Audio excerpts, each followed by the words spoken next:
Welcome to the Exposer. So, since the Nation family pastor Mariam released her book, which was called Catch Me If You Can, a phrase which was used from the documentary recently released on the BBC, where she was exposed for her fraudulent activities.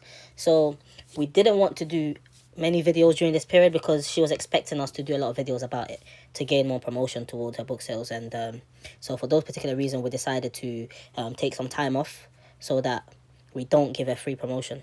Now, we predicted what would happen once her book came, and that would be all the SPAC members will be forced to buy the book. This is just another strategy for Toby and herself to make a small amount of money from it. Now, since the whole book has come out, SPAC paid for her to be on a billboard in central London. Again, what we would say is a waste of money because it had no impact in the sales of a book. Because unfortunately, no one is interested in reading Mariam book unless you're a SPAC Nation member. And I don't even believe the SPAC Nation members want to read Mariam book because they know that her book is full of lies. Now, on the bigger scheme, this book will not generate any sort of money because when you think about the promotion they're paying for just to get people's attention about the book and getting on the billboard and all the money that's being spent on this book are coming from SPAC Nation members. And they are buying the books in bulk, like in 10s, 5s, sometimes even in 20s, which makes absolutely no sense because they all live together. So what's the point of putting out a product which only your circle will buy it? It makes absolutely no sense.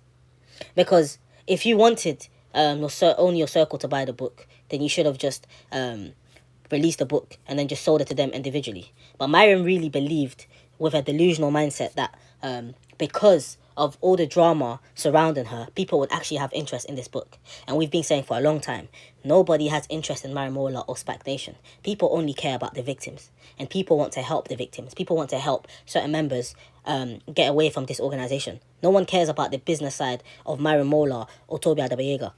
Mariam has been promoting her book and putting on her stories people who've been buying her book and people who've been leaving the reviews. And we know most of the members at SPAC, and we can see, as you will see on the story, the people who are promoting that they have bought the book. And all these names you're seeing there are all SPAC Nation members. All of these names that you're seeing there. All of them. Not one of them came from someone that didn't go to SPAC. But again, because Mariam feels like outside of SPAC Nation, the other people who are following her will feel like people are actually buying a book. But we know that's not the truth.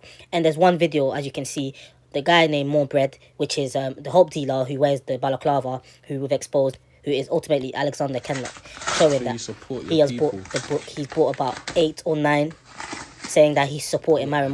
But again, supporting is all good if the book is actually selling. But when the people who live with you are the only people buying the book from you and buying it in bulk, it makes absolutely no sense because it just becomes a waste.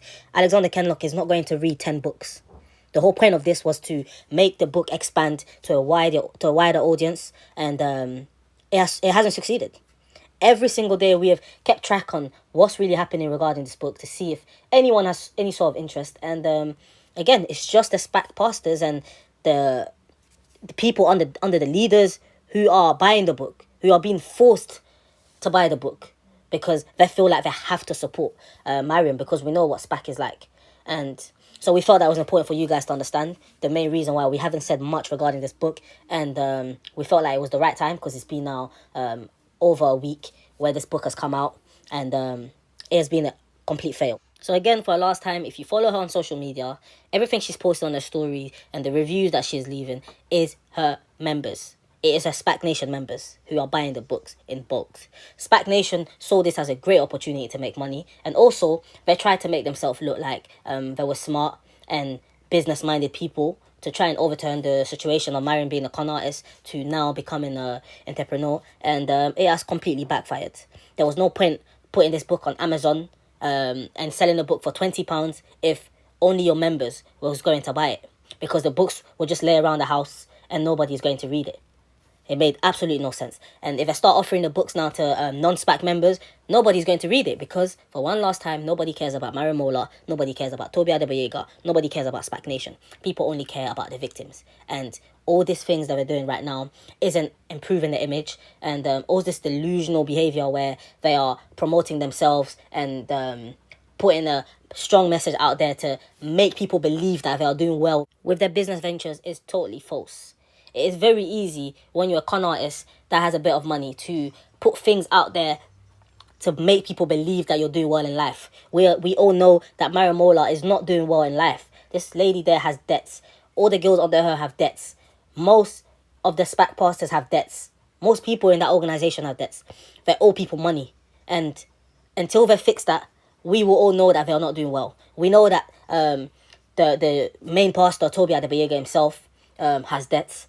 We know that this guy doesn't have a house under his name, doesn't have no cars under his name. He has nothing registered to him. So in hindsight, yes, he's making money from his members.